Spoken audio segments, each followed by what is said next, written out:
Today we're continuing on with our journey of quadratic number patterns and looking at some more advanced examples.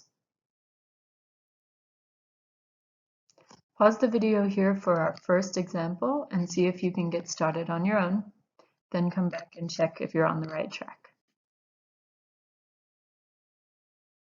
Looking at this problem, I see that I'm given 4 terms, one of which is x, and it's very important that they've told me that it's a quadratic number pattern. We know that a quadratic number pattern has a constant second difference, so we're going to need that to be able to do this problem. Start by writing out your 4 terms again, just like before. And then because we're looking for our second difference, we need to take the differences. Remember, when you take the differences, it's the one on the right minus the one on the left. Lots of people get that messed up. The one on the right minus the one on the left. And notice here, x plus 4 would have been x minus negative 4. I've simplified that one.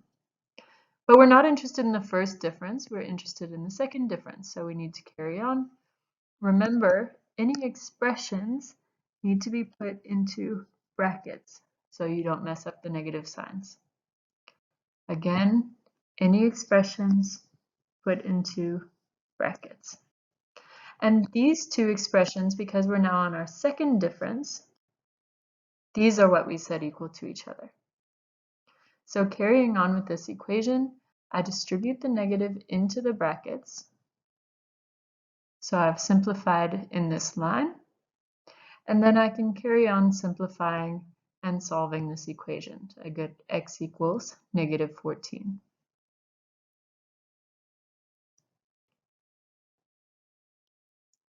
Looking at number 2, calculate the second difference. Now I have some expressions that represent the second difference. But I can also just substitute in, because I found x, which is negative 14, I can substitute in and take my second difference just like it's a normal pattern. Okay. The other way that I could have done this was I can see that this expression for my second difference simplified down to 10 plus x. So the other way that I could have done it is I could have substituted 10 plus negative 14. So 10 plus x, which was negative 14, and I would have gotten negative 4. So rather than having to write out all my different terms in the tree diagram, I could have just taken my expression for second difference and substituted x in, either way. For our second example, again, pause the video, see if you can get this one started on your own. We're told that it's a quadratic number pattern. That's really important again, because it tells us we have a constant second difference. And they give us a number of the terms, but not all the terms. So I'm going to write in my table and fill in the terms that I know. I know that term 2 is 1, and on and on. But I'm missing term 1 and term 4, so I need to fill those in, and I'm going to call those x and y. Now, because I know that I need a second difference, I'm going to start taking first and second difference. So 1 minus x, minus 6 minus 1 is minus 7, and on and on. Then I need to take my second differences, so again using brackets, and then I simplify that one just to kind of clear things up a little bit. So negative 7 minus, in brackets, 1 minus x simplifies to negative 8 plus x. And you'll see that I do that with each expression, just to make things a little bit simpler here. Okay, now we know that our second difference is constant. But I now have 3 expressions, and I can't have an equation with 3 equal signs. But I see that these two are only in terms of y. So I can solve for y, and then I can work backwards and get x. Solving for y, I get y equals -11. And that means that my second difference is substituting back in. So I've substituted in to this expression y plus 13, and I get my second difference is 2. So that is the answer to number 1.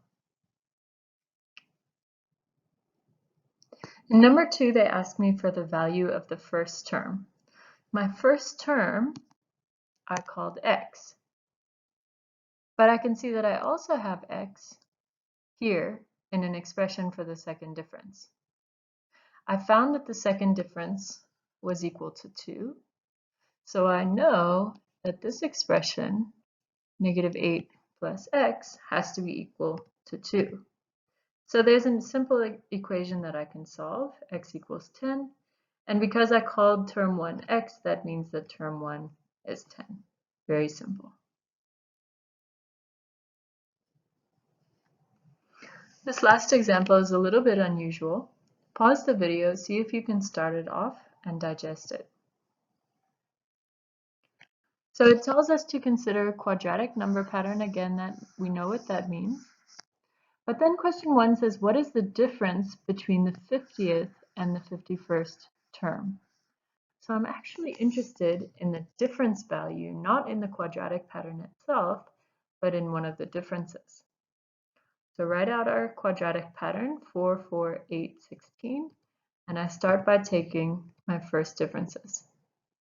Because question number 1 is asking me for a difference, I'm actually interested in this line, in the first differences. And I'm going to create a new number pattern just for these numbers. And we're going to call that D for difference. So writing out my 3 terms there, D1, D2, and D3, I take the difference between those consecutive terms, and I can see that this D is a linear number pattern because it has constant first differences. That means I'm going to substitute into my linear number pattern equation, Bn plus C, and you'll remember that my first difference is equal to B, and I can work out C by subbing in with the first term. So we should get 4n minus 4. And after that, I can see that D1 is the difference between T2 minus T1. D2 was the difference between T3 minus T2. So I can see that whatever this term is, so D1, goes with the bottommost term. So that means that T51 minus T50 is going to be D50. So I need to substitute into the formula that I just created for the general rule here. My n value is 50, and I get that the difference between the 51st and the 50th terms is 196.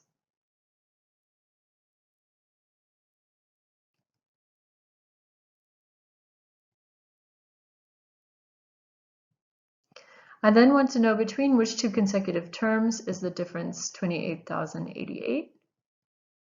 So now that I have the general rule for the differences, I substitute in for the difference and work backwards to get my n value.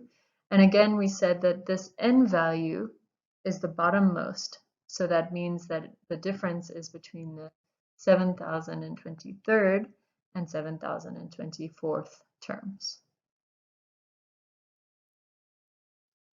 For homework, you're going to do page 47, exercise 2, A, B, C, and F. And then again, extension for those of you who are trying to improve your mark or who are aiming for A's or B's, you're doing page 48, G, and H.